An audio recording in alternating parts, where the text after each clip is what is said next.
Hello everybody. What I'd like to do is highlight a mod that I found for Skyrim that I think is one of the best mods out there, to be honest, because it's a lot of fun. So this mod is called Ordinator, and what it does is it redoes your skills without actually making them too OP. It just makes them a little different. So in some ways they're not quite as powerful, in other ways they're more powerful, and they're definitely much more varied. So I want to go through this and let everybody see what it is before they download it for themselves. So if I go into my skills, pretty much everything has been redone.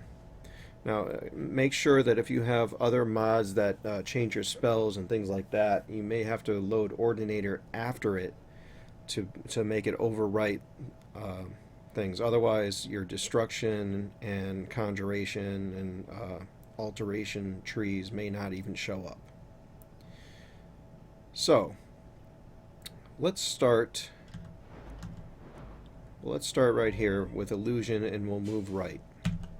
So in the illusion tree, you've got your first 2 points. In most of these trees, your first 2 points are basically just to make your skill more powerful. In this case, 35% less magicka. If you put another one in it, it's another 35%, and the illusion spells last a little bit longer per level of illusion. So in other words, if you put both points into this, it will be 1% longer per level of illusion, which means at level 100 they'll last twice as long. So dual casting is the same as the old tree. And quiet before the storm it's silence. So the silence you can get earlier than you could in the other tree. Now this line is for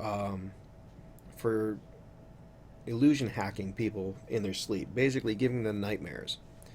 So in this case, you sneak up to somebody, you activate them in their sleep with the E button, and your illusion spell is 25% better for, what is this, for an hour.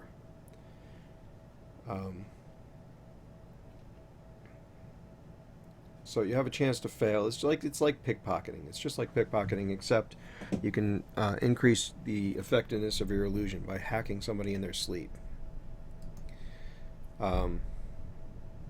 You can make them stronger.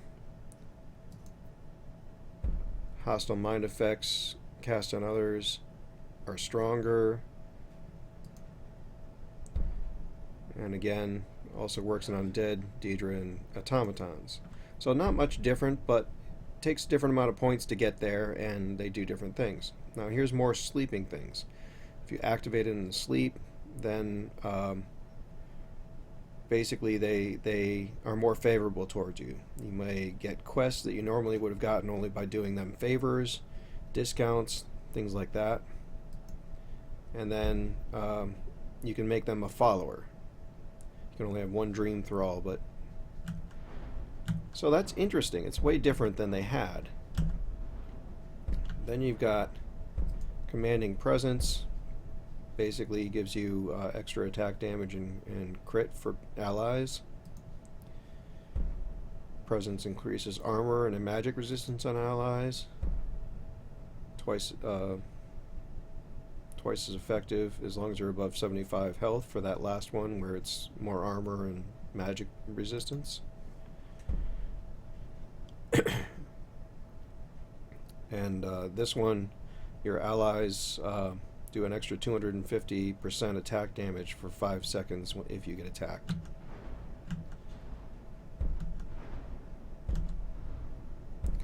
So then this line, any illusion you do is 15% more powerful, 25% more effective for each ally.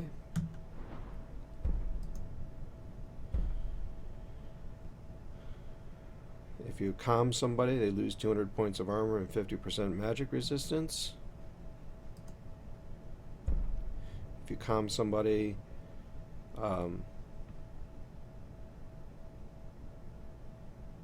It may actually become enraptured and refuse to return.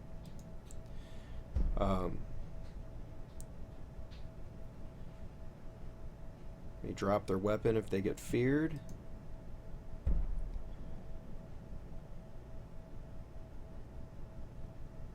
Feast upon the minds of those affected by a fear spell, giving you 25 magicka per second from them. Frenzy, within the imposing presence, gain 50% attack damage. So it makes your stuff more effective without actually just giving you the flat bonus that the old tree gave you. So, and you have a lot more points to spend, so you can get a lot higher. I think the points actually go a little bit faster now with this new tree, but compel them to stand motionless, so they're frozen with fear, and they don't get any bonus to armor. Incapacitate the target with magical exhaustion during 500 magicka and stamina. And then there's the other tree. Oh, wait. So, Night Eye gives you night vision just like the Khajiits get, and goes to the 10th eye. If you're sneaking while under Night Eye, you can summon a disembodied eye, and it's invisible. You can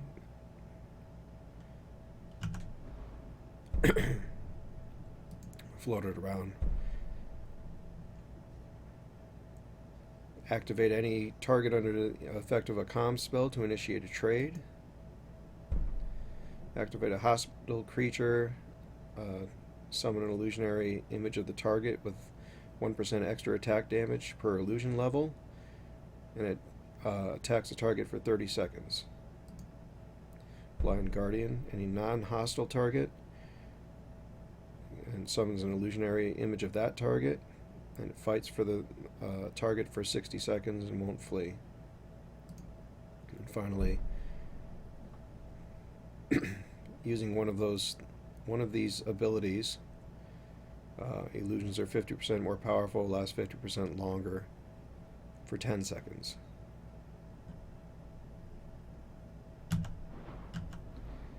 So basically it makes all your illusion magic more powerful. Conjuration, a couple things that are a little different. You summon 3 skeevers under your control when you enter combat, and you can raise the corpses.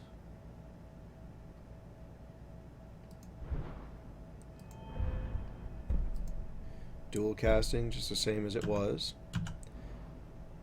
Of course, 2 points in just making it cost less and making them a little longer per level. Feed the monster. You can feed human flesh to conjured and reanimated creatures to heal them and make them a little more powerful. So this tree is for bound weapons. Basically they deal more damage, trap souls, same as the other ones did. Banished Daedra, same as the other ones did.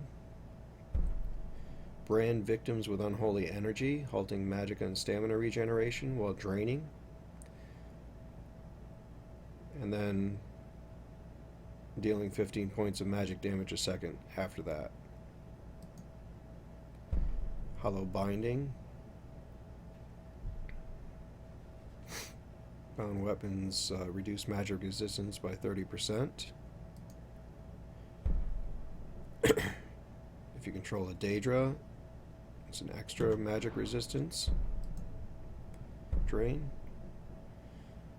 Battle Rage on the Wheeler, gaining 20% extra attack damage, 100 points of armor for 5 seconds when a target is struck.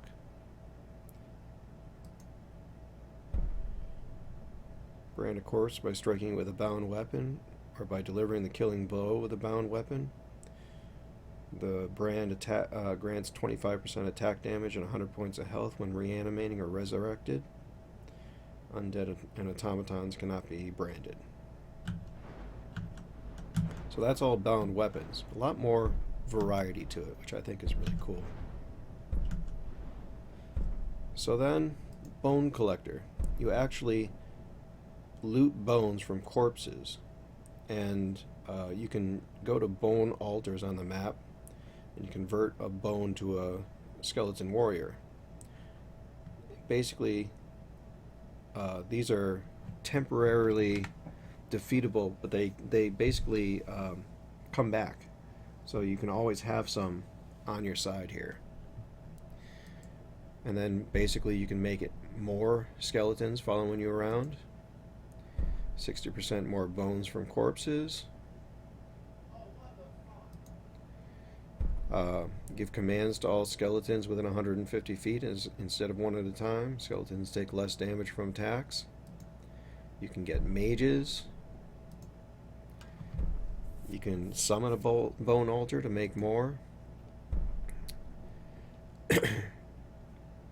And then make them more powerful. So then the other thing you can do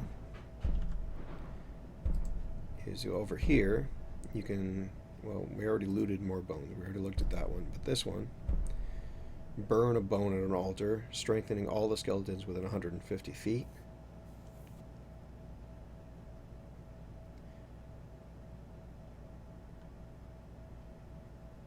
And you can keep making them stronger by burning bones. And then assume control of a skeleton while becoming invulnerable. The skeleton does quadruple damage and takes half damage. And it automatically attacks foes in range. So, whole nother ability, basically summoning skeletons.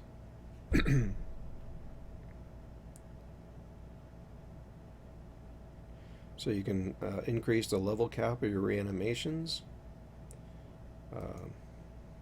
giving them more attack damage, and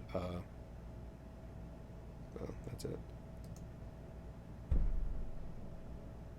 Reanimated dead lasts 3 times as long, 20 times if you use hag-ridden feathers, or use dread zombie or dead thrall. Reanimated undead gain 500 armor for 60 seconds after being reanimated. Restore health and magic to reanimated dead. Attacker stricken with a Daedric disease that deals 40 damage a second for 20 seconds.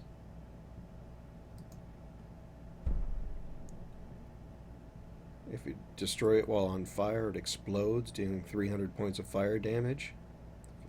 Deal 5 times as much. Oops. Fire damage to your reanimated minions. So basically, you turn them into living bombs if you use fireballs with them attacking. Manipulate the inventory of reanimated human undead.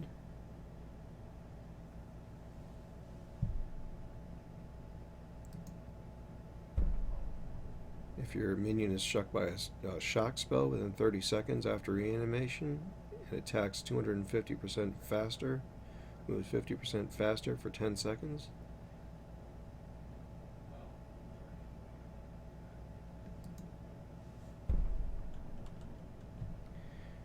And then the big one, reanimate 1 additional minion plus 1 additional minion for each 250 points of base magicka, up to 3. Magicka bonuses from items are not counted.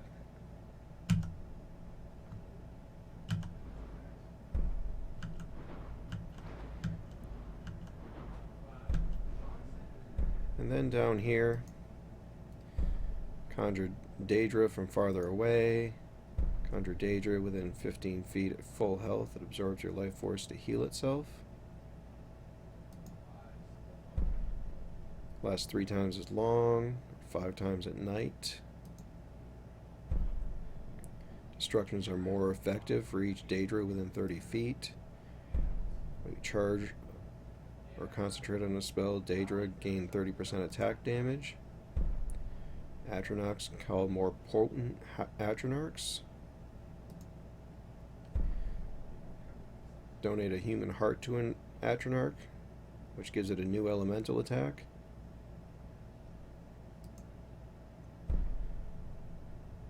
Daedra within 75 feet gain additional spells, depending on the kind of Daedra they are.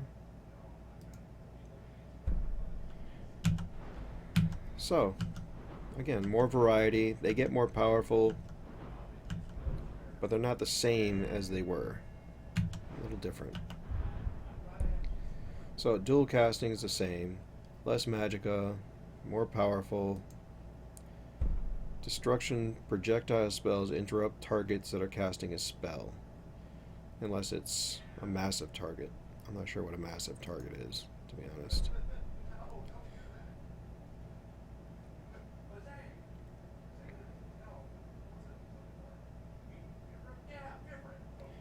Alright, 30% more attack damage to targets that are taking damage from any kind of damage over time, basically. Alright, so you got Runecaster, places runes 75 feet further away, and 3 times as many runes at a time. Destruction runes no longer deal instant damage, but inflict a stacking 10-second elemental burn that deals 20% damage per second.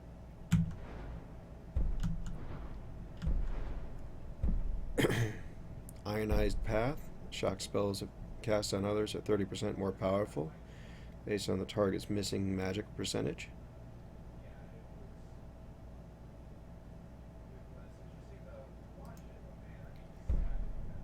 So this is all shock spells. This is the shock tree. Shock spells that would leave their target above 75% health deal additional damage to make up the difference.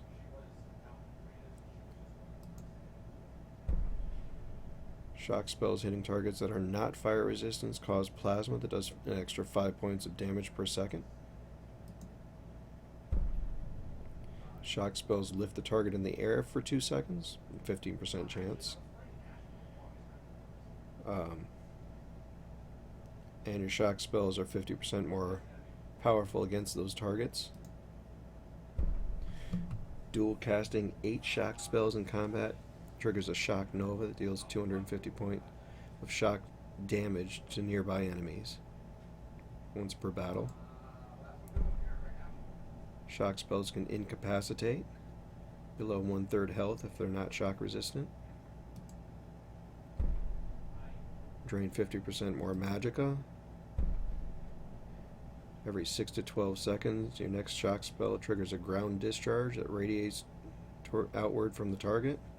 All enemies take 60 points of shock damage.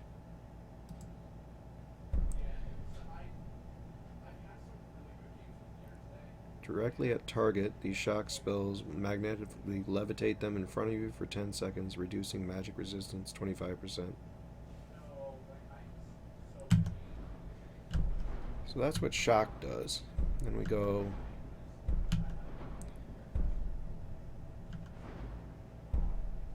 to the cold. Frost effects are 30% more powerful based on missing stamina. Shock spells reduce attack damage by 25% for 5 seconds. Freeze the blood of the targets, halting stamina regeneration. If they're not resistant to frost, they also reduce armor by 125 points.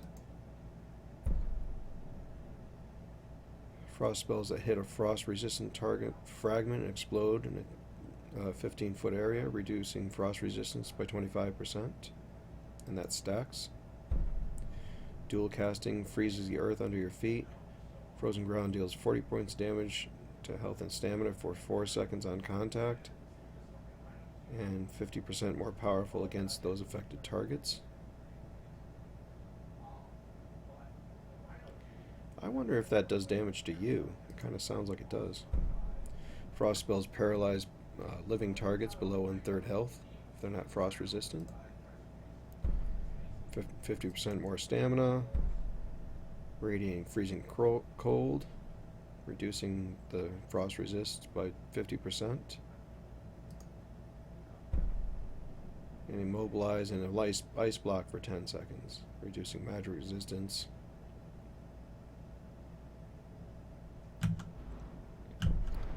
So very much like the other tree, except with frost effects instead of So I imagine that fire is going to be pretty much the same thing. 30% more powerful based on how much fire damage they're taking, or health they've lost, I think. Let me see. Missing health, okay. Reduce the fire resistance. Ignites the ground, doing 8 damage per second for 3 seconds.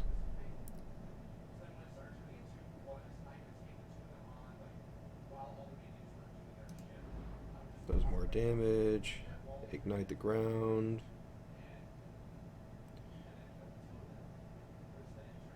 Next instance of fire damage that hits an ignited target detonates, dealing 125% more damage and causing a living target to flee the flames for 4 seconds. Burning ground.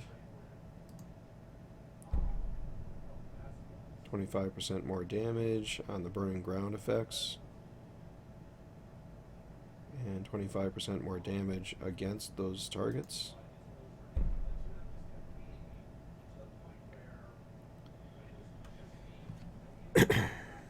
When you're below 75 points of health, you blow up, basically, but don't die.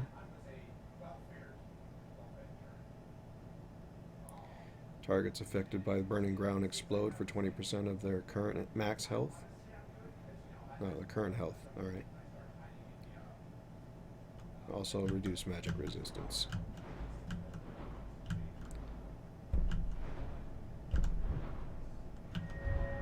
So what is this last one?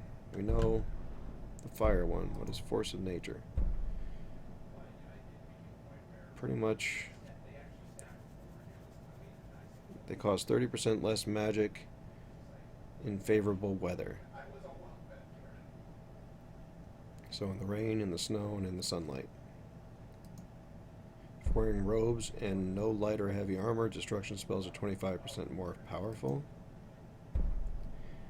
Choose an element. Spells are 15% more powerful, while spells and effects of the other two are 15% weaker.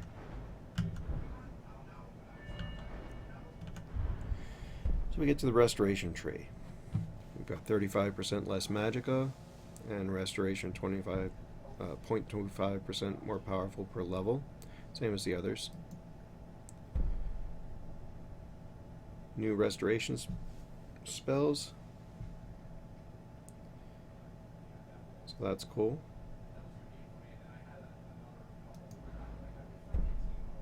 Dual casting is the same.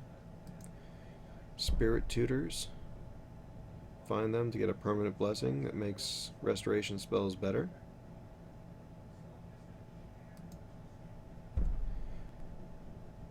Emanate a 20-foot aura of protection. Gives you an automatic healing. So that's cool. Shrine blessings are 50% stronger. That's cool. They last 50% longer. And confer additional powerful additional effects. So that's cool. They make the shrines better. Basically making it a little more important. When you enter combat, you regenerate magicka equal to half your restoration skill per second for 10 seconds. Does not stop while casting.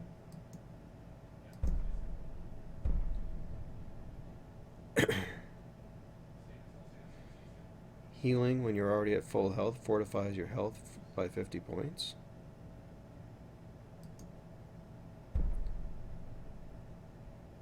Accumulate life force from environment and release it in periodic bursts, healing you 100 points every 30 seconds, becoming affected by different healing spell or effect restarts the cycle.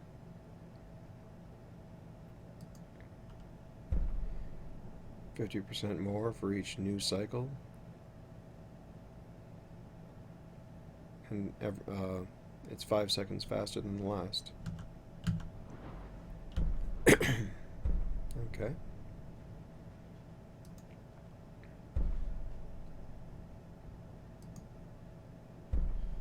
Dual cast a heal spell on yourself, also cast it on nearby allies.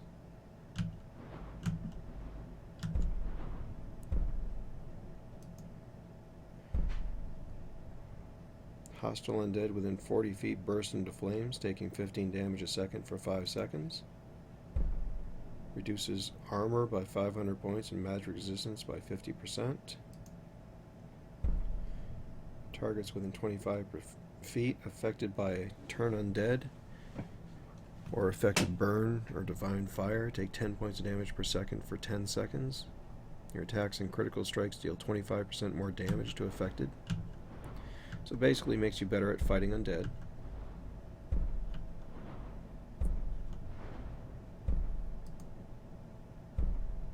Wait a minute.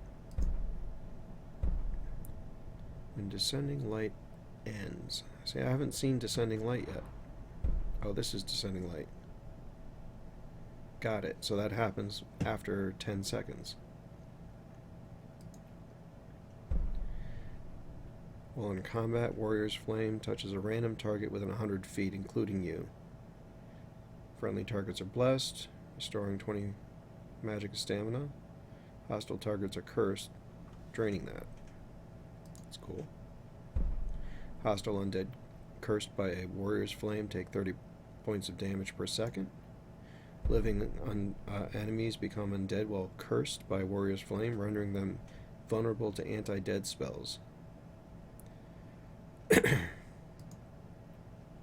Restoration spells are 250% more powerful on friendly recipients blessed by Warrior's Flame. 100% more attack damage and critical damage to enemies cursed by Warrior's Flame. Once a day, call upon a divine power to infuse the bearer of Warrior's Flame. Either 750 damage or 1000% extra attack damage for 5 seconds. Or for me, full health, magic, and stamina.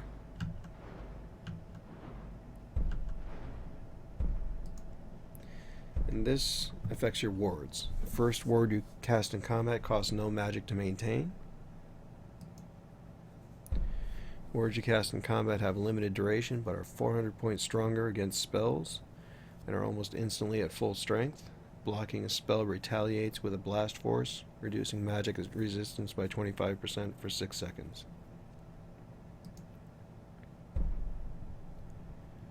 When your ward blocks a spell, you gain magic equal to 25% of its cost, or 100% if you're blessed by Warrior's Flame. So that's pretty much a lot like what is in the regular tree. Wards reduce incoming attack damage by 30%, or 60%. If Zealot's ward is effective. Casting a spell raises a ward that increases armor rating by 100 and negates up to 100 points of spell damage. That's really cool.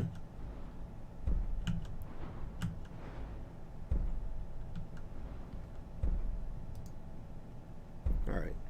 Restoration spells are up to 30% more powerful if the recipient's below half health.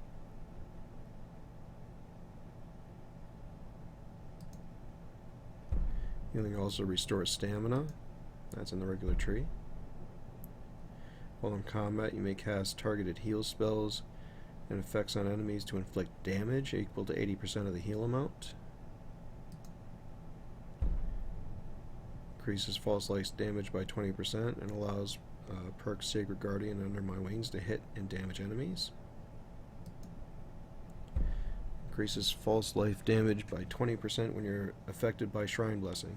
See, now when I played my Paladin character, I would love to have all these things. Alright. Study the arts of inflicting disease. Learn the Putrefy spell. When your restoration skill is 50, you learn Death Cloud. When your restoration spell reaches 75, you learn Carrion Wind. These deal disease damage to living and undead. If you are diseased or undead, your restoration spells are 15% stronger and last 50% longer. You radiate Order of Death that reduces the poison and disease resistance of anyone approaching within 40 feet by 50%, whether friend or foe. That doesn't seem very nice. And alteration, the last of the magic. Same for normal, same for dual cast. If you're not wearing armor, spells like Stone Flesh are more effective. When you gain armor spell in combat, you're ethereal for 10 seconds until you perform an offensive or defensive action. If you're wearing robes only, reduces the incoming attack and elemental damage by 25%. But you lose magicka equal to the amount of health lost. Damage reduction gradually diminishes as your magicka falls below half.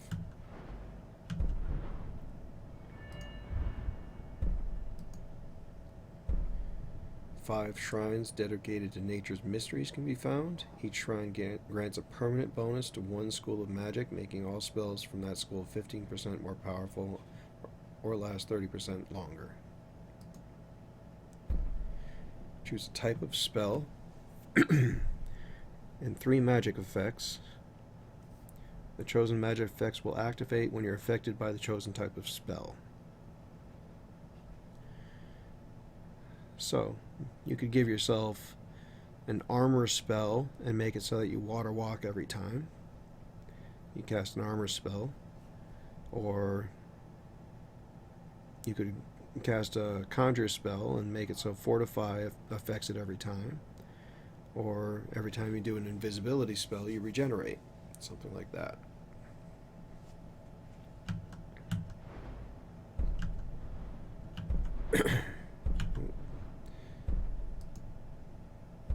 Novice spells of any school cost no magic. If you have innate magic, they can still be cast when you are out of spell slots.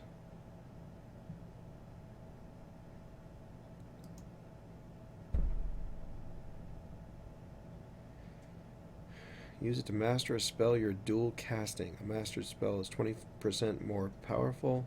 It lasts 40%. Oh, come on. 40% longer. Only one spell can be mastered. Interesting. So, innate magic. You no longer use magicka to cast spells, but only have 4 spell slots. Spells are 25% more powerful, last 50% longer, but consume a spell slot when cast. Out of combat, spell slots recharge one at a time when you do not cast a spell for 10 seconds. Increase the number of spell slots to 7, or spell slots regenerate in combat, or healing spells are 20% more powerful when you have spell slots remaining. When you have no innate magic spell slots remaining, your attack damage and critical strike damage is increased by 20%. So, it's interesting. It's funny, that's not all, like, limited to alteration. That's all your spells. So basically you can become like a warlock instead of, or not a warlock, a sorcerer instead of a mage. Whenever you cast a spell with one hand, you deal 20% more attack damage for 4 seconds.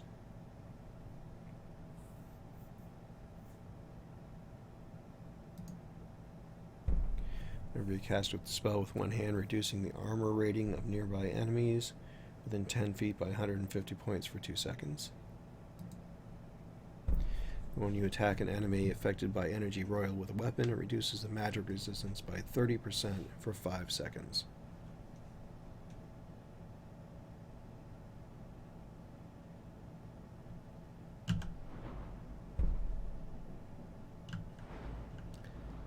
So that's cool. Alter self. Choose 2 resistances to increase by 25%. That's really cool. Choose an attribute to increase by 50 points. Radiate a dampening field, preventing enemies within 25 feet from regenerating magicka and stamina.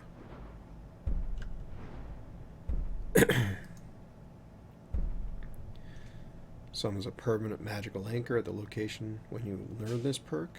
Alteration spells twice as long if cast within 5,000 feet and 50 times longer if cast within 250 feet.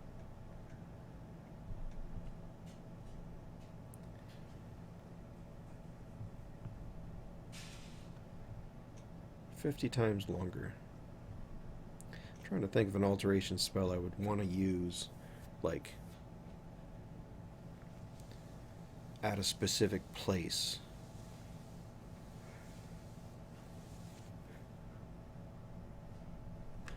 If you fast traveled out of there, you'd probably run out anyway. Dimension door power. Once a day, creates a magical doorway that teleports you to the location of your anchor. When you fall below 15% health due to combat damage, you briefly turn invulnerable and teleport back to where you entered combat.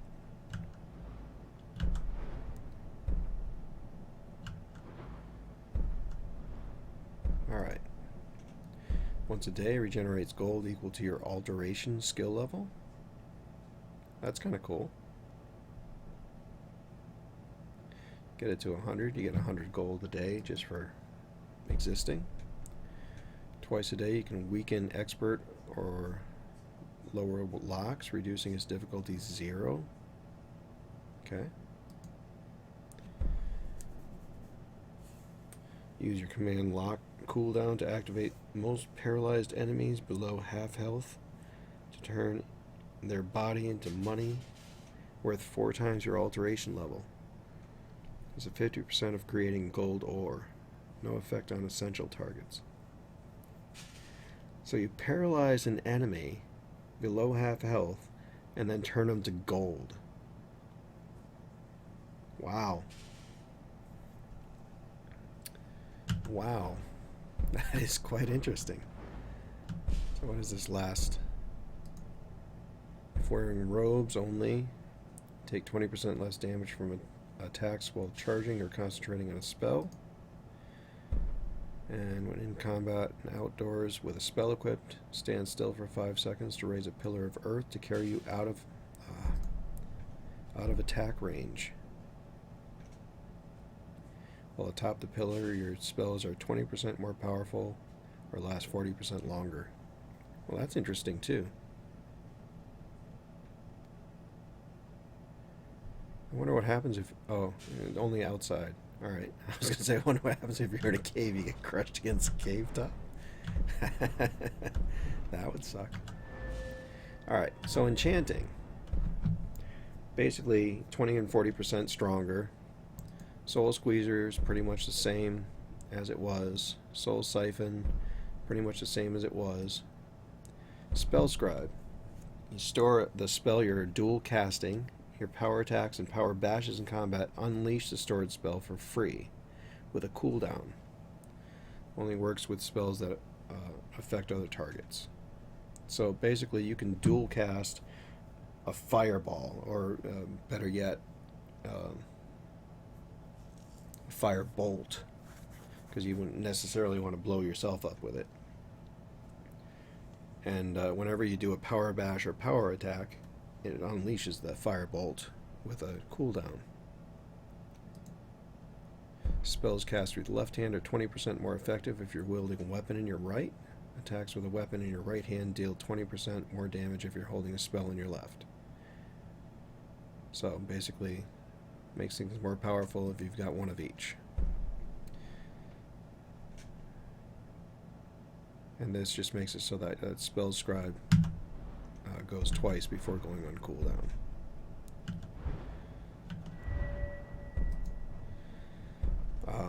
This makes it so that you can destroy a gem, a flawless gem, on your enchanter, and it makes enchantments to a certain thing better. So if you destroy a flawless diamond, you make enchantments to a shield 20% more strong, etc., etc. It's for hands, I think it's like a sapphire. So you destroy a sapphire, and all hands and boot enchantments are 20% stronger, and you can switch which one you have. Preserver makes it so you can learn an enchantment without destroying it. New enchantments on non-armor are 30% stronger. I'll go to that one after. You can get 2 enchantments on the same item. Make an enchanter 15% stronger by using 2,500 gold to upgrade it, and you can move that. And once per game, you can never do it again, but you can put up to 3 enchantments that are 25% stronger on one item.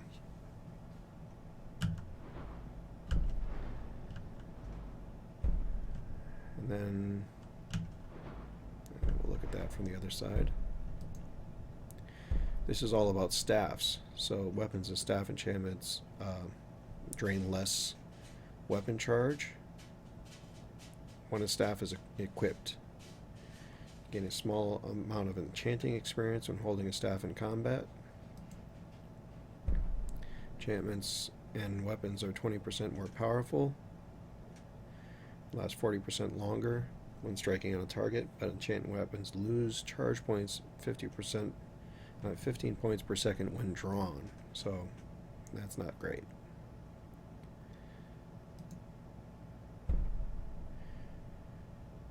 At will drains a fourth of your weapon charge to restore magicka up to 20% of your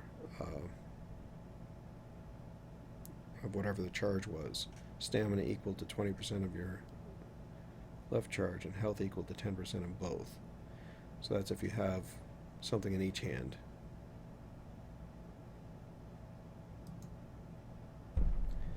Enchantments on dual-wielded staves are 50% more powerful or last 100% longer. Charging or concentrating on a staff in your left hand, you may attack with a weapon in your right hand, dealing 40% more weapon damage. And then the other side. Scrolls are 2% more powerful or last 4% longer per level of enchanting. When a staff is equipped, spells of any school are 20% more powerful or last 40% longer. And regenerate magic 50% faster when wielding a staff in your right hand. Regenerate stamina faster for wielding the staff in your left hand.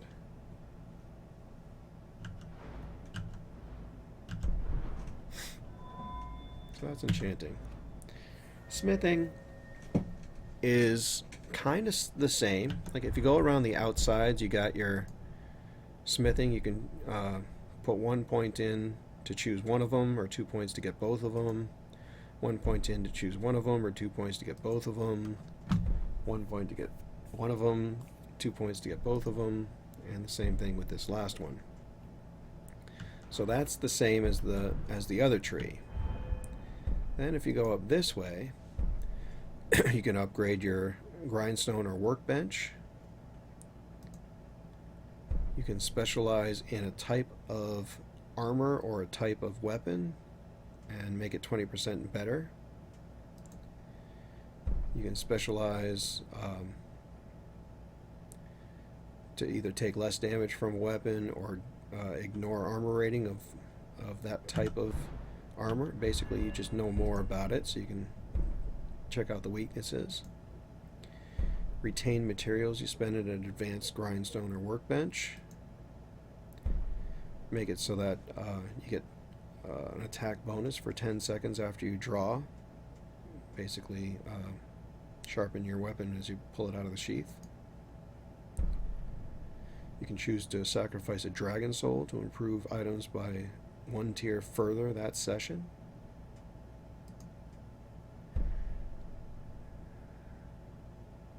Pour dragonborn blood into the fire at the forge. Forging an item in this fire empowers you, increasing attack damage and critical damage by 15%, reducing attack damage taken by 15% for 10 minutes.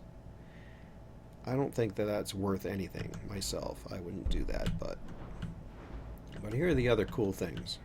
So Arcane Blacksmith is the same as it was in the old tree, but this is different. Dwarven autocannons. Basically, you use you attach an autocannon to your armor, and you can use the power to deploy them. They fire parallel to your crosshair for 30 seconds, dealing damage up to 30% of your smithing skill if you're within 12 feet. Now it can fire regardless of the distance between it and you. Every 5th autocannon shot is an electromagnet blast that slows It deals shock damage, moves slower, equal to 80% of your smithing level. Your autocannon now deploys 2 cannons side by side, so they're not attached to your armor. You actually put them down.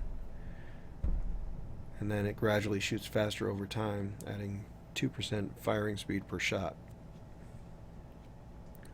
So that's kind of cool. You can make a little Gatling gun. Heavy armor. Basically 20% bonus, up to 40.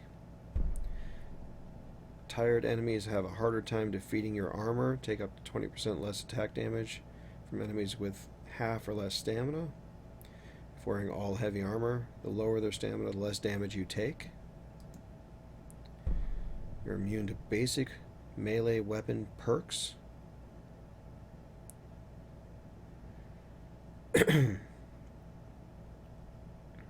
If wearing all heavy armor, you take 10% less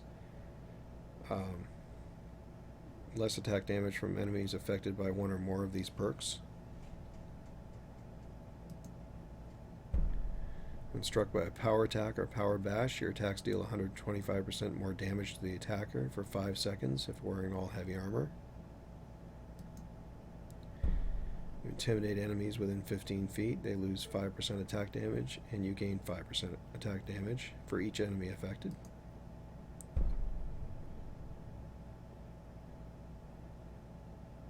You may break confidence, causing them to flee for 8 seconds if you're walking, not running towards living enemies. Subsequent attacks are deflected if wearing all heavy armor. You take 75% reduced damage from attacks for 1 second. When struck by a power attack or power bash, the attacker's strike rebounds forcefully as if striking solid rocks, staggering them and potentially knocking them to the ground. So that's a little bit more powerful for your heavy armor. And this one, heavy armor weighs half as much. That's not any different, really. Take half damage from falling. If wearing all heavy, 25% bonus. No longer need to wear a helmet to benefit from perks. If you are not wearing a helmet, there's a 25% increased armor rating. Sprinting increases the armor of all allied people within 20% within 20 feet by 25% of your own armor. The armor of allied skeletons created by Bone Collector by 15%.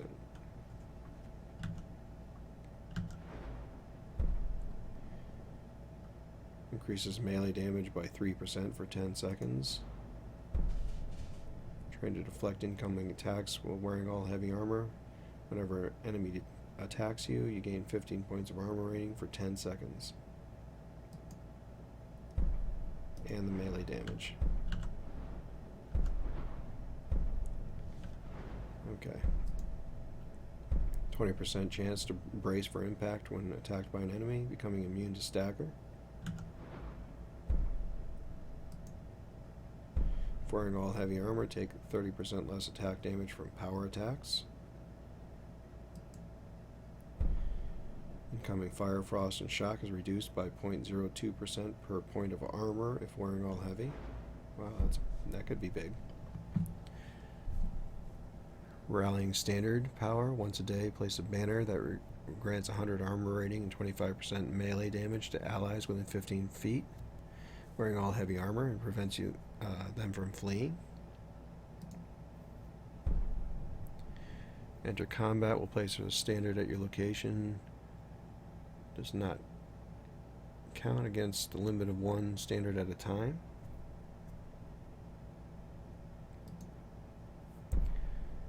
Also improves destruction spells. Wearing all heavy armor takes 75% reduced damage from all attacks at 10% or less health, or 15% or less health if you're affected by rallying standard.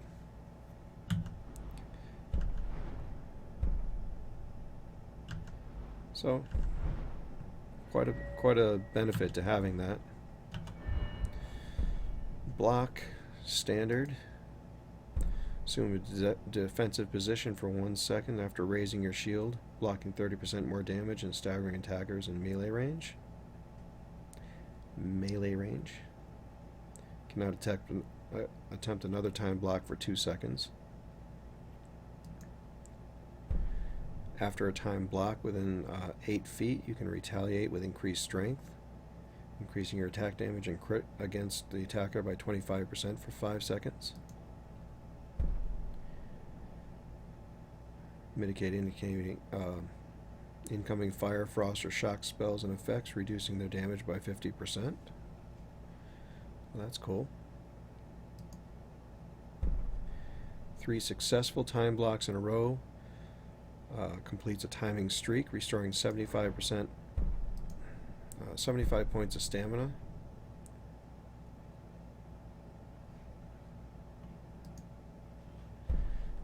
Completing a timing streak violently disarms the last attacker, staggering all within an 8-foot radius. 10% attack damage for 90 seconds. And that stacks.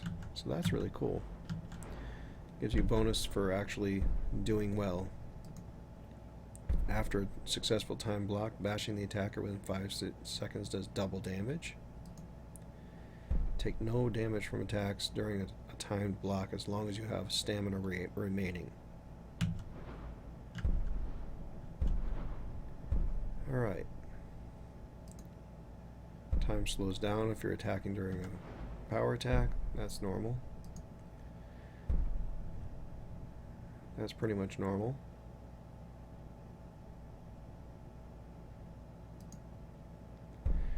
%, less attack damage from any direction when blocking in combat.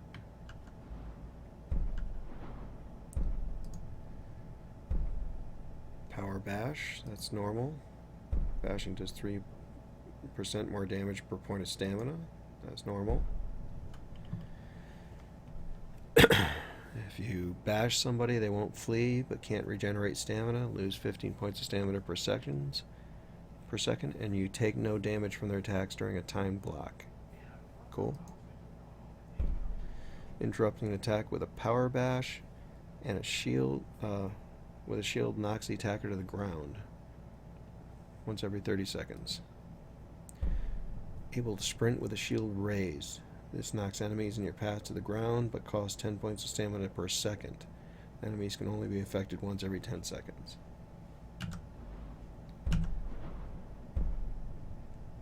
Oh wait, did I look at that? Where does that come from? Move at full speed while blocking.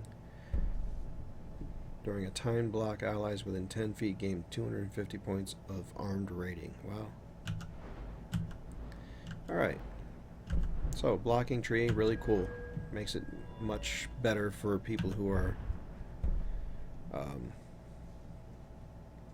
blocking well, blocking the way they should. So, two-hander, basically you got your first 2 points to make it 20% and 40% more. Reduces the cost of two-handed weapons. Power attacks deal 100% more damage below half health. Damage bonus increases as your health increases. Okay. After performing 3 or more consecutive two-handed power attacks, your next two-handed regular attack manifests a Spirit Wolf for 30 seconds that deals 15 damage per second for each power attack. It's interesting. I don't know that I would take that unless I was playing some kind of a spirit animal, shaman, hunter kind of thing. But it's interesting. It's different. Alright, so this is Battle Axe. Deals 2 points of damage per second for 3 seconds to living targets. When bleeding stops, they deal damage equal to 15% of the health they lost while bleeding. And that's 3 points there. Basically, these is all Battle Axe, so power attacks ignore 25% of enemy armor. Forward power attacks are guaranteed crits to deal 20 times as much crit damage. Wow. Sideways power attacks hit all targets in front of you. Standing power attacks deal bonus damage equal to 15% of the target's current health. Bashing with a battle axe to interrupt an attack before it hits allows you to follow up with a power attack within 2 seconds to knock him to the ground.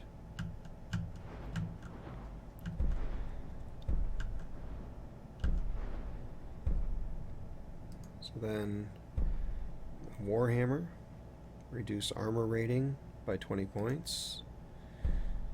Power attacks have 15% chance of critical. It does double critical damage.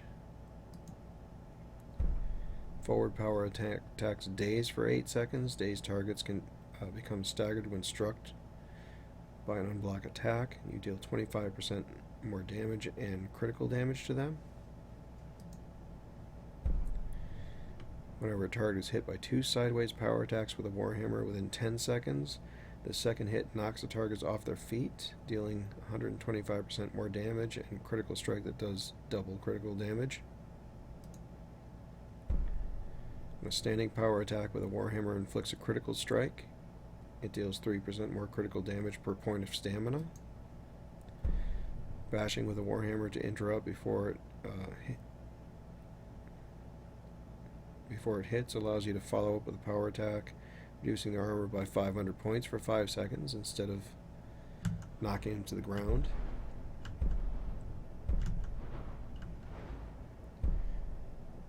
And then the sword. Attack damage 15%. Increase the damage of regular attacks against the target by 25% for 5 seconds. Forward, intimidate living enemies, causing them to flee in fear, which makes them take 50% more damage, and they may trip and fall. Sideways power attacks set the target's attack speed to 50% for 10 seconds. Has a 20% cooldown per target. Hitting the target during a slowed attack is critical strike that deals 3 times critical damage. Standing power attacks with a greatsword alternate between doing regular damage and double damage, starting with the former. Resets after 20 seconds.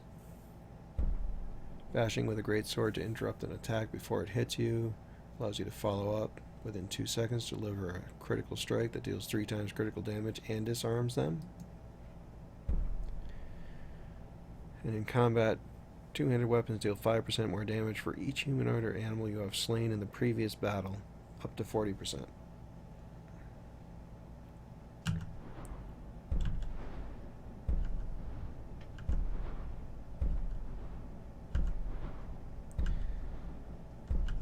So, and then there's the last tree in two-hand.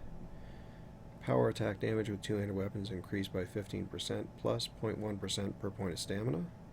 Unlocks decapitations. Can perform a two-handed sprinting power attack that deals 75% more damage to a target above half health. The higher its remaining health, the more damage dealt. In combat, swinging a two-handed weapon has a 10% chance to increase attack speed by 200% for 3 seconds. Take half damage from enemy attacks while power attacking with a two-handed weapon. Massacre activates when you take your first two-handed swing in combat. Can occur once every 30 seconds. Swinging a two-handed weapon has a 4% chance to activate your currently equipped power. That's interesting. Kind of suck if you were a werewolf, I think. Or a vampire. Try to hit somebody with your sword and you automatically transform. And then the one-handed tree. So, up to 40%. So in other words, it has all kinds of different effects that may or may not add up to the the standard 100% that is in the normal trees, and the standard advantages that go up the trees. These are just a lot more interesting. Power attacks with one-handed weapons increased by 15% plus 0.01%. Unlocks decapitations. Can perform a one-handed sprinting power attack for 25% more damage. If the attack is crit, it deals up to 50% more critical damage to a target above half health.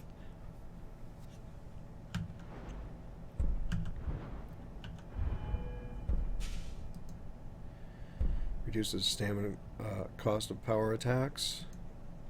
When wielding a one-handed weapon and an empty other hand, attacking with a weapon while the opponent is winding up their attack or drawing a bow deals 40% more damage and delivers a critical strike. One-handed regular attacks build up charges. When reaching 15 charges, your next one-handed power attack is a massive attack that deals triple damage and costs no stamina, draining all charges. After a massive attack, your next one-handed power attack within 4 seconds deals double damage and a critical strike for 5 times critical damage and costs no stamina. During this time, attack speed is set to 150%.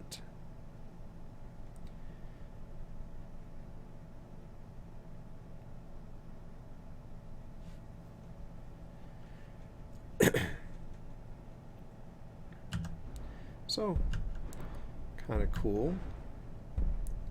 Then you've got war axes, deal additional 1 point per second for 3 seconds to living targets. When it stops, they take damage equal to 5% of the health they lost. Power attacks with war axe deal 20% more damage to staggered enemies.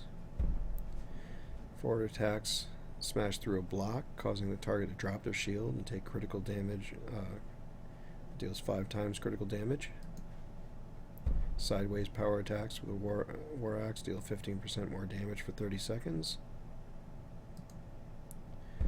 Standing power attacks remove all instances of Wolf's Tooth on the user, dealing 50% bonus damage and critical strike for 250% bonus critical damage for each instance consumed. Attacks with war axes deal bonus damage to living targets equal to 3% of their current health. We got the maces. Reduce armor rating. Critical strikes that deal 3 times critical damage.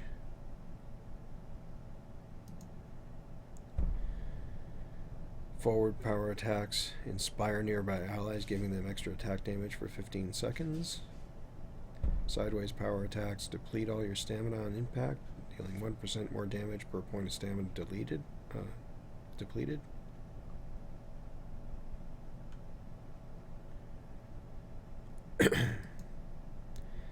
Each standing power attack with a mace empowers subsequent standing power attacks for 20 seconds, increasing their damage and stamina cost by 15%. Boy, you really go through your stamina quick with a mace, huh? Attacks with maces interrupt spell casting. That is cool.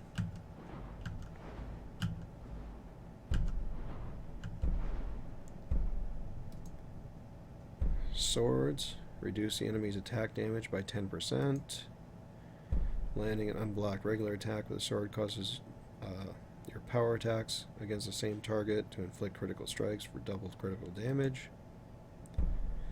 Forwards attack throw your opponents off balance, causing other power attacks to deal 75% more damage. Sideways flings the target backwards up to 6 feet, dealing 40% more damage based on distance traveled. Repeated standing power attacks against the target do escalating damage if no more than 3 seconds pass between each. This effect stacks up to 3 times, doing 20% more damage, reaching 4 stacks. Knocks the target off their feet.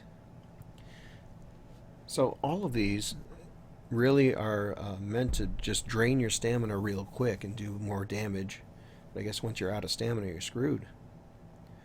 Attacks with sword.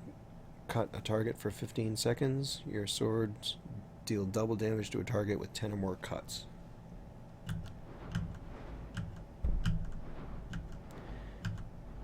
And, cool, there's a dagger tree.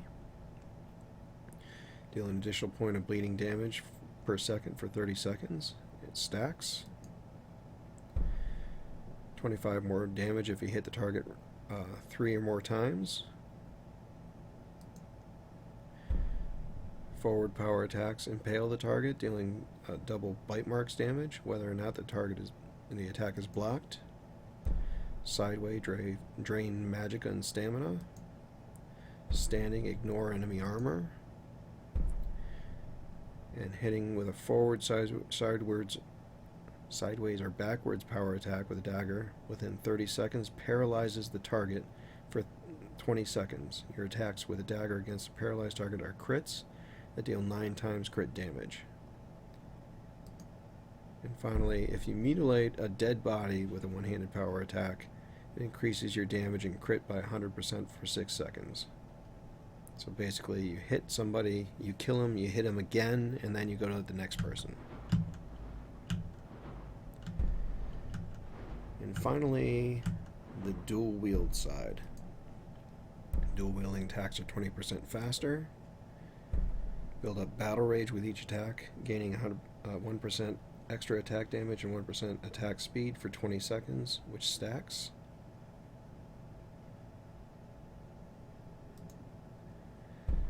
And when dual wielding, enter a murderous frenzy every 20 to 40 seconds. For 8 seconds, dual wield power attacks deal 50% more damage and double crit.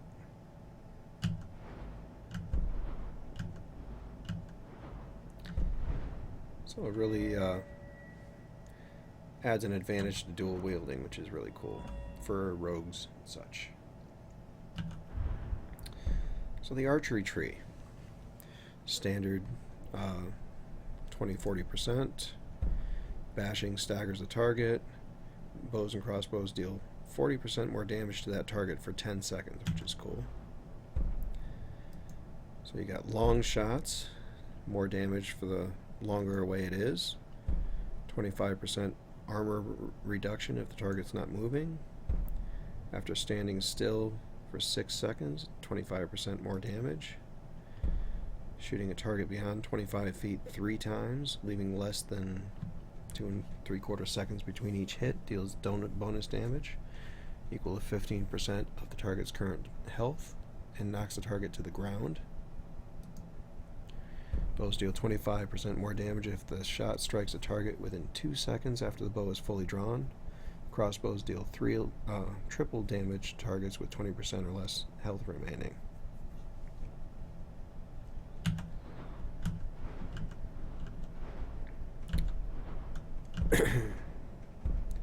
Then you got arrows and bolts slow a target within 25 feet by 10% for 20 seconds.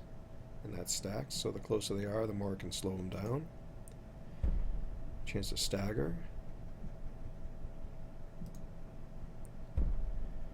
Chance to disarm.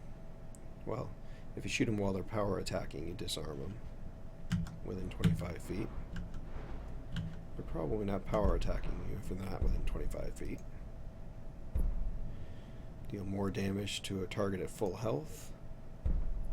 Shooting a target you haven't shot within the last 10 seconds makes it a crit that deals 5 times damage.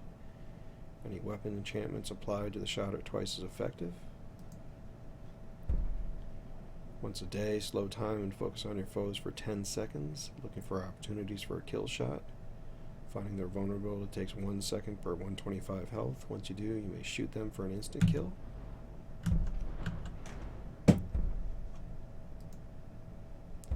Can draw or reload 30% faster.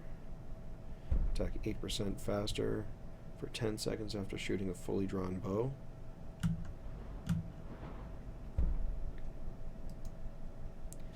Move at full speed with a drawn bow, but don't take it while you're sneaking or it won't be full speed. Cannot be staggered while holding a drawn bow or reloading a crossbow. Store the spell you're dual casting. Shooting a fully drawn bow in combat releases the stored spell in the direction of the crosshair. Only works with spells that affect other targets.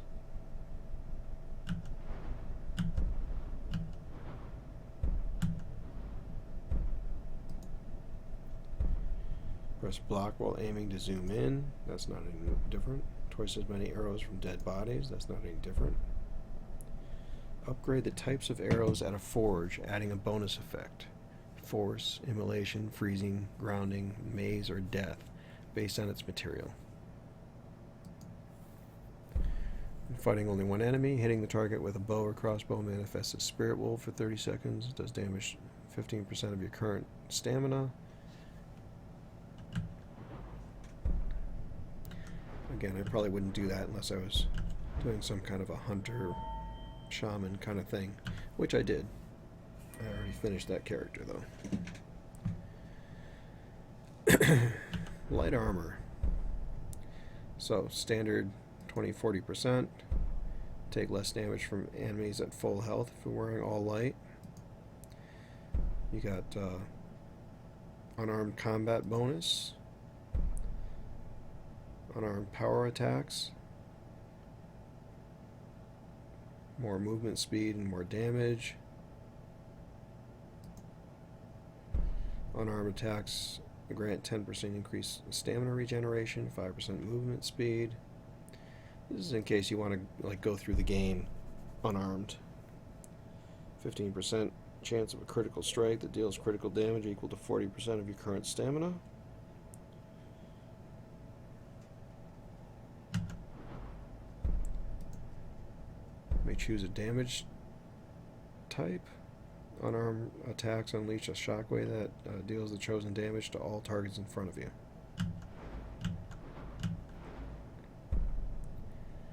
So then you got standard armor bonus if you're wearing all light.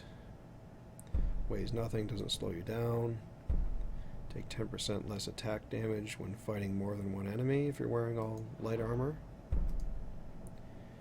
Critical strikes deal 75% more critical damage for 10 seconds after entering combat wearing all light. Okay. When you enter combat, regenerate an additional 10% maximum stamina per second for 10 seconds. 10% faster in combat if wearing all light. Taking no unblocked hits for 10 seconds grants 10% additional attack damage if wearing all light. It stacks but is removed when you take an unblocked hit. In other words, this is basically encouraging you to dodge. If you can dodge an attack, you're going to get bonuses. Improves destruction spells and effects by the same amount.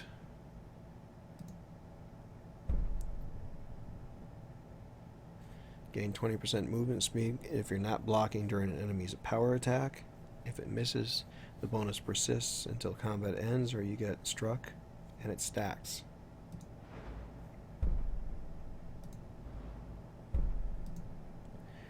When you lose your bonus upon being hit, any attack damage said hit would inflict is reduced to 0. Basically gives you one hit if that's what you're trying to do, is just avoid being hit. Alright, evasive leap. If you're wearing light armor, jump in combat to become ethereal for 1 second, causing incoming attacks and spells to miss. There's a 5-second cooldown. Take 50% less attack damage while sprinting if wearing all light armor.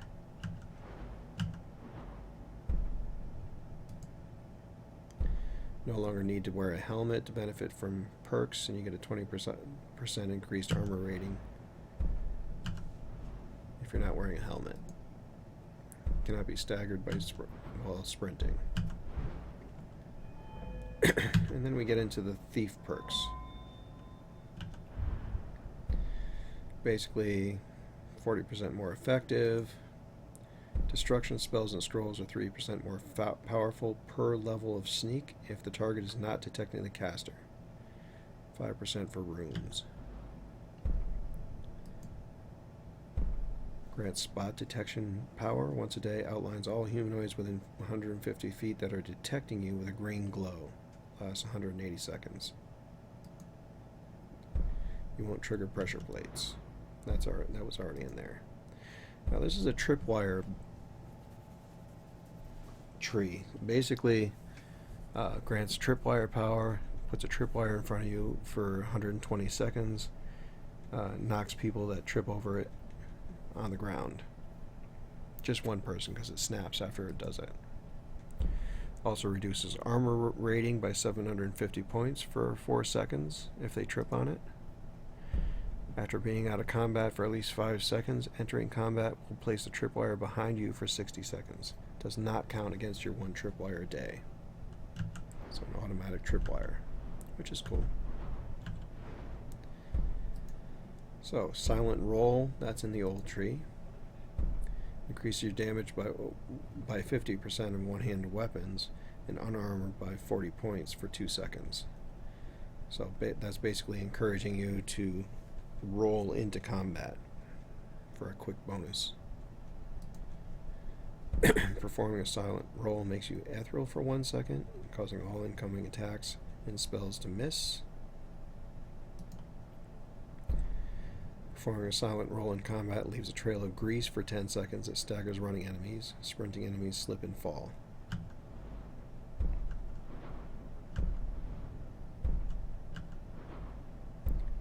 Fog of War makes it more sneaking more effective against targets in combat with you, or 30% more effective if they're in combat with somebody else. Hide behind you. Hiding target's blind spot. Sneaking is 25% more effective within 30 feet and 75% effective within 15 feet. Once a day, you can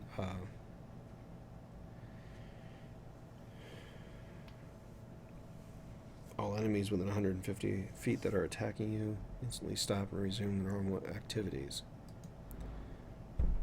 which is really cool. Especially if you get caught in the middle of a city and during an assassination.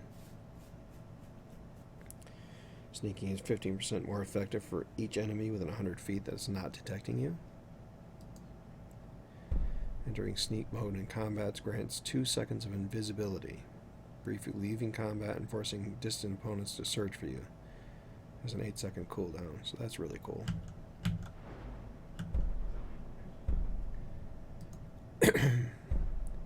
Grants a smoke curtain power once a day, creates a 35-foot cloud for 120 seconds that blinds those in the cloud, preventing them from seeing sneaking targets. Sneak attacks against them deal 50% more damage. When you gain invisibility, it places a barrel of flammable booze at your location. When you lose invisibility, it explodes, dealing fire damage equal to 150% of your sneak skill level and staggering targets. Has a 15-second cooldown. You stand still for 8 seconds while sneaking. Enemies within 150 feet no longer search for you.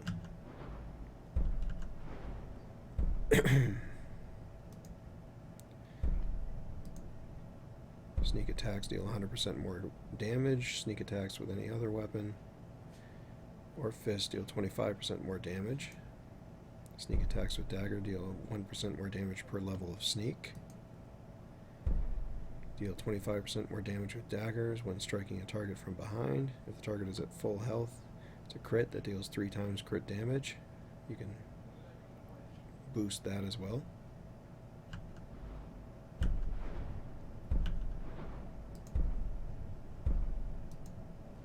Sneak attacks deal 10% more damage for every 200 points of health that the target has, up to 50% more damage. Breaking invisibility with a power attack is a guaranteed crit that deals 50% more crit damage. Laughing Ghost power at will while sneaking, teleport through the shadows behind a target to attempt a sneak power attack with your right weapon that deals double sneak attack damage. Target must be out of combat.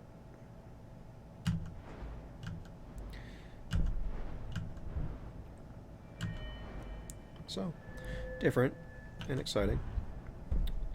Locks are easier to pick. Weaker locks are easier to pick. There are 5 Dragons of Fate hidden in random lock containers in Skyrim. Each grants 15,000 gold and a free perk point when removed. The name of the container changes to indicate the treasure inside.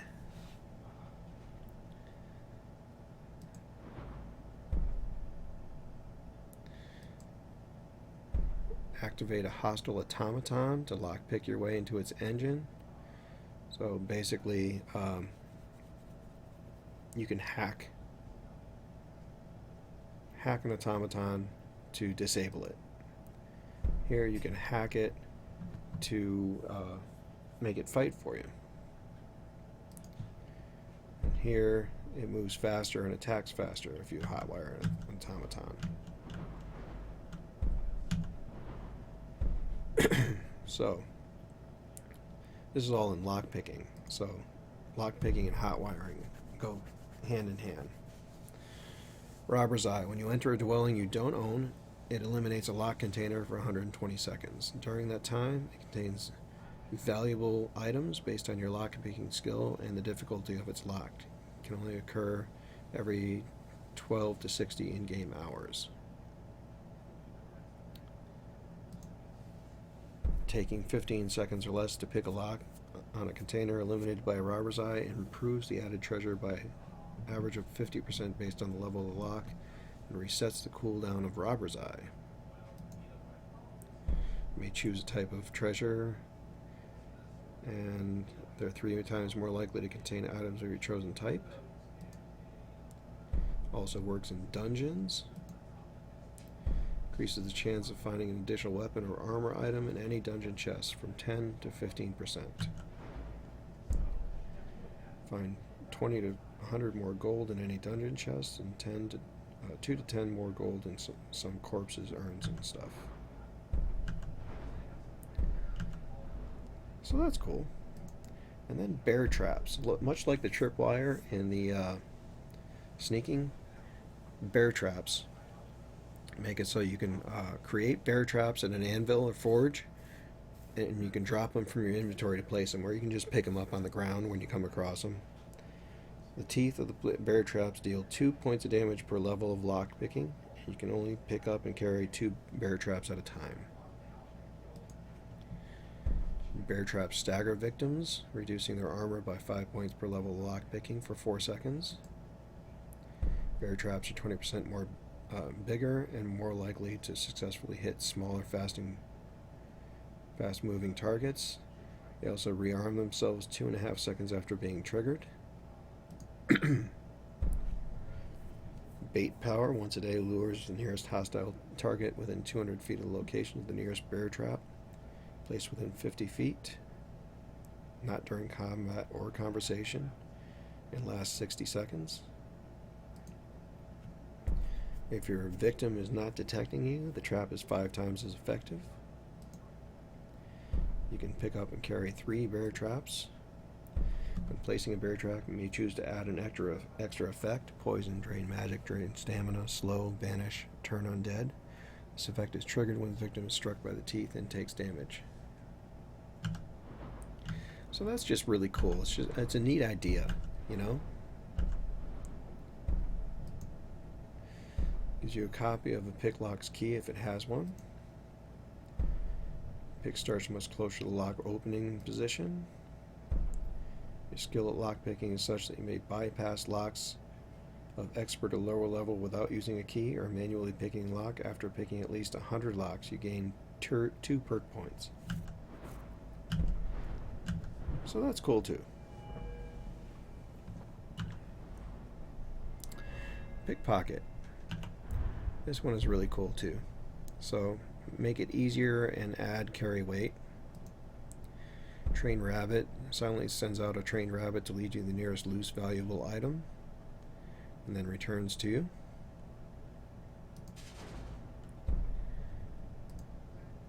Add 25% to your chance to pickpocket gold, keys, and jewelry.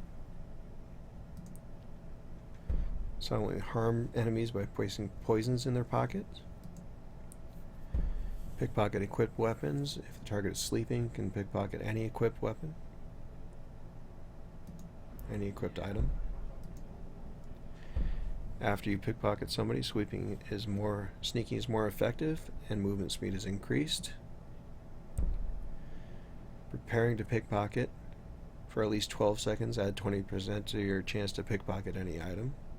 Now, as far as I can tell, you still cannot go above 90% for anything, which I think is lame.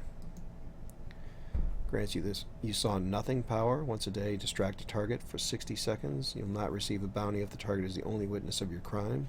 Does not prevent the target or any allies from defending themselves. Adds the thief eye effect to you saw nothing.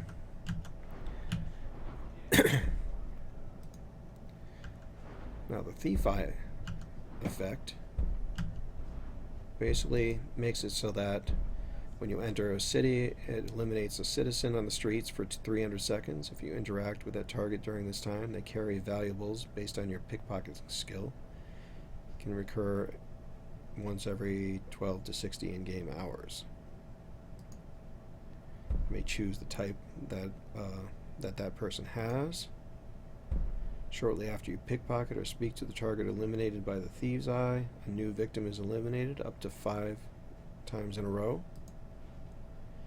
Whenever you sleep with 50,000 or more gold in your inventory, you can choose to spend it on a perk point. Now that's important because there are so many more perks now that it's good that you can just keep earning gold to get more perks instead of having to go legendary with everything over and over and over again. Find more gold when looting a humanoid court if you killed it by at least 100 more damage than they had. Cursed septum appears in your inventory. When somebody else is in possession of the coin, you deal 100% more attack damage to them. So basically, you have to pickpocket to put it on them to deal more damage to them, which I guess is fine if they're like an assassination target or something, but it wouldn't be all that effective in a dungeon. Killing a victim in position of the Death's Emperor grants 1 to 300 more gold. Once a day, activates the curse of the Death's Emperor, compelling up to 5 people within 200 feet to attack whoever is carrying that coin.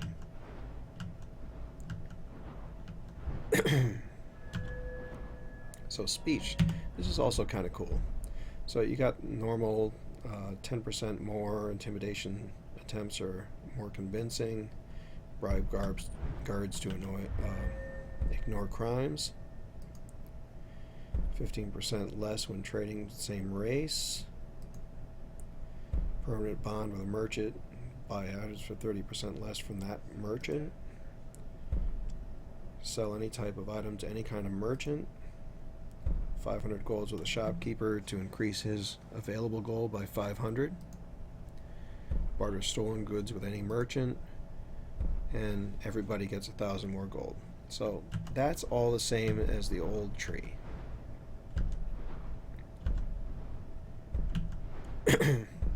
You've got a bard tree here. So basically you can perform once a day to entertain people within 50 feet and collect a donation based on your speech and skill. Performing to members of the opposite sex yields twice as much gold and small items, so you can become a street performer. Perform in combat to force the 2 nearest enemy people within 50 feet to dance spellbound, preventing them from acting and reducing their armor skill by 50 points. Use again to stop.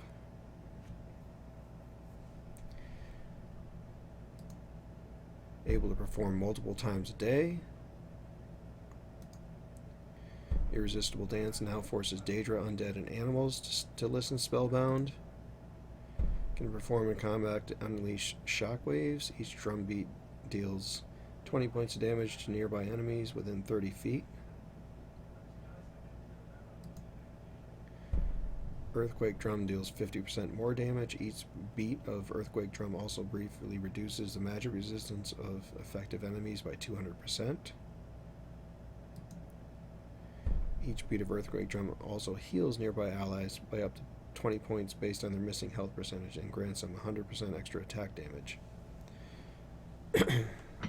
So this would be really cool if you had a party that you could be a bard for. And you can of course use it with your followers, but it'd be cooler if you had friends you could play with. And Irresistible Dance can affect up to 5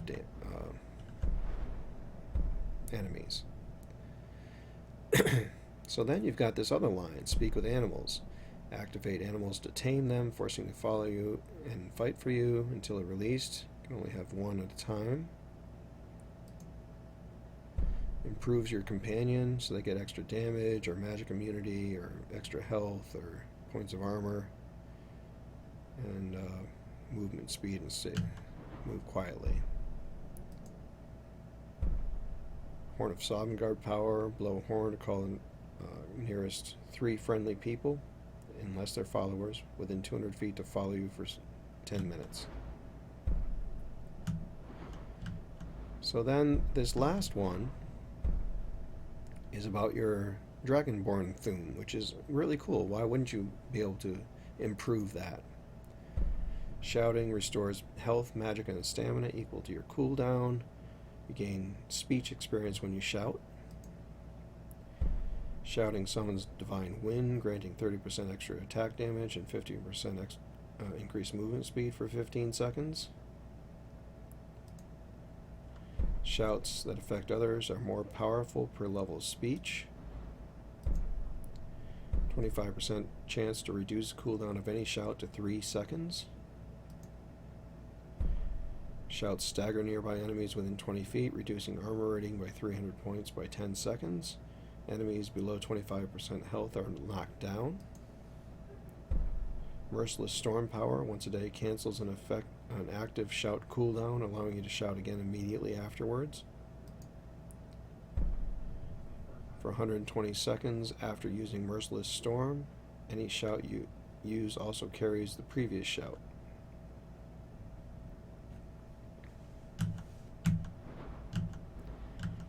So really cool that it does something to your Thune. There wasn't anything for that in there before.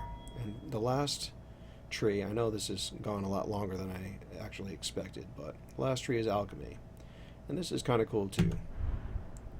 So you got the 20-40% stronger, and you've got, you can choose a type of beneficial potion that is 50% stronger.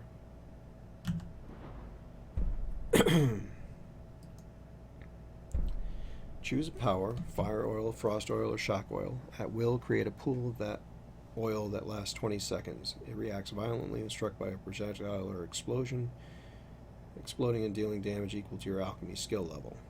So basically you put an effect on the ground and then you damage it to blow it up. Choose a second elemental oil power.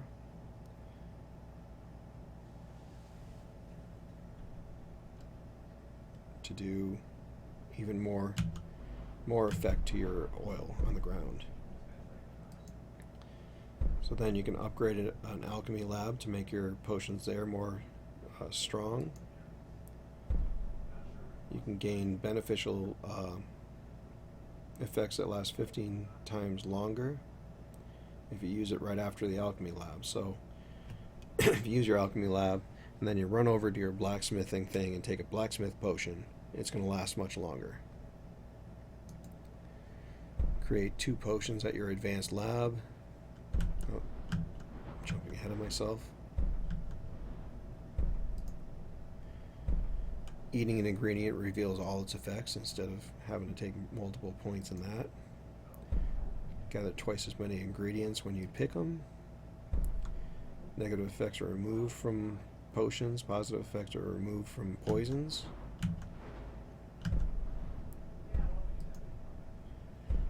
When you use a beneficial potion or ingredient, you regenerate 2% of your magic and stamina per second for 30 seconds. Stimulants also increase movement speed by 10%. This is all really handy when you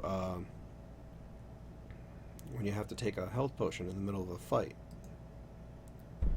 Magic and stamina are increased by 50 points when you're under the effect of a beneficial potion or ingredient, but reduced by 25% when you're not.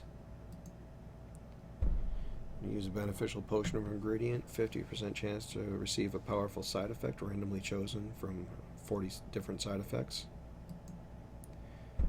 The side effects can have side effects.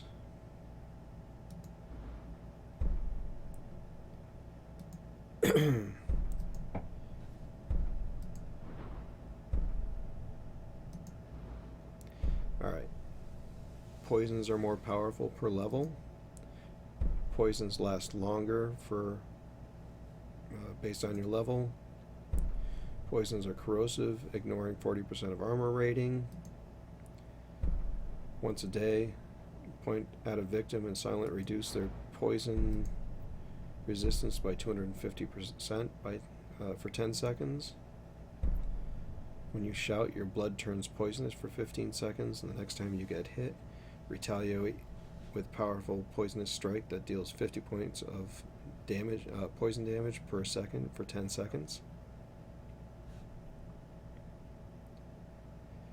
That's pretty powerful, to be honest. And finally, when you learn this perk, you ingest a toxin and you take 150 damage per second.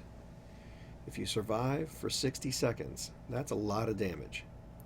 If you survive for 60 seconds, you receive 3 perk points and a permanent 25% bonus to all potions and poisons you make. So that is well worth a skill point. And that is it. That is the entire Ordinator. But you can see there are so many perk points to spend on. There are ways to get extra perk points here and there.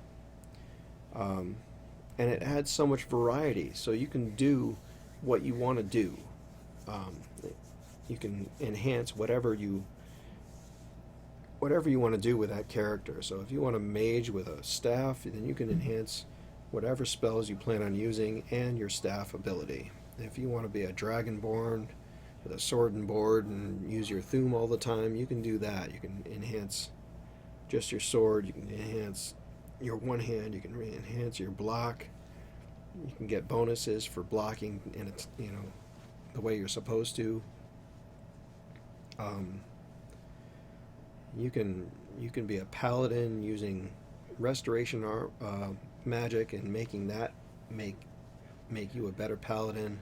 Get bonuses from using your shrines, all kinds of different stuff that I think is really cool. I think it changes the game enough to make it more interesting for people who have already played through this game 1,000 times, and I highly recommend it. I think it is probably the best perk in the game as far as I'm concerned, and I use quite a few mods, and I think this is the best one, even though some of the other mods do different things. Some of them give you more content, some of them give you better abilities, some are cheats, some give you really cool houses to be in, but I think this is the best mod out there. So kudos to the creator, and I hope you have as much fun using it as I do. Have a good night.